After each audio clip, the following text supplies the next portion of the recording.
কুরুক্ষেত্র যুদ্ধ তখন প্রায় ফিনিশের মুখে। হাতি ঘোড়া নিয়ে যে যার মতন শিবিরে গিয়েছে ঢুকে। যুধিষ্ঠির পরনে তখনও খাঁটি মিলিটারি বেশ। ক্লান্ত নকুল খাটিয়ায় শুয়ে খাচ্ছিল সন্দেশ। বারমুডা পরে রাগ রাগ মুখে পাইচারি করে ভীম, হাতে তলোয়ার, মুখের ভেতরে 10টা সেদ্ধ ডিম। সহদেব এলো বাথরুম থেকে আঙুলের ফাঁকে বিড়ি, হুঙ্কার ছাড়ে, পাঞ্চালি শোনো, পাজামার একই ছিঁড়ি, মাঝখানে ছেঁড়া তেল চিটচিটে, দড়িতে দুখানা গিট, কাকে দিয়েছিলে পড়তে বলো তো, পিটিয়ে করবো ঢিট। চকিতে ভীমের চবক ভাঙল, চেঁচিয়ে ডাকলো, পর্দা, নিজের কানে তো শুনলে, দেখেছ কত বড় আস্পর্দা?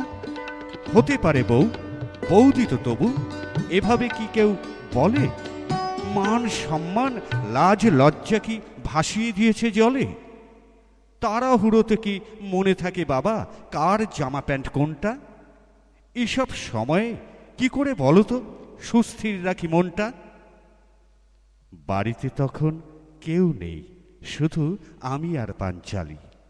তার উপরে সে কি অঝরে বৃষ্টি, মেঘ ডাকছিল খালি।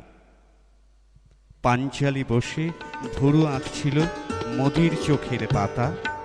তুমি হলে দাদা এই অবস্থাতে ঠিক রাখতে কি মাথা? যুধি রেগে বলে, কোথায় সে মেয়ে, ডাক দেখি এক্ষুনি। কাল রাত্রিরে আর কি ঘটেছে ওর মুখ থেকে সব শুনি।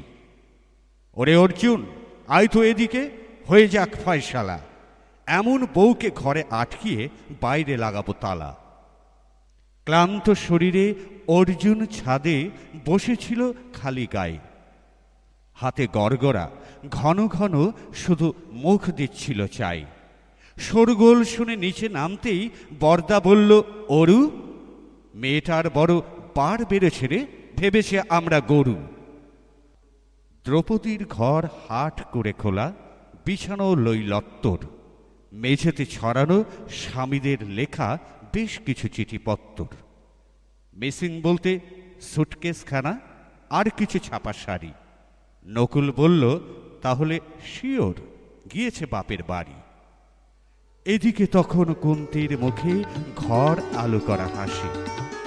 ভীমকে বলল, মিলেমিশে থাক, আমি চললাম কাশি। এক বউ নিয়ে 5 ভাই তোরা করছিলি লাঠালাঠি, ভেবে দেখলাম এভাবে চললে সংসার হবে মাটি।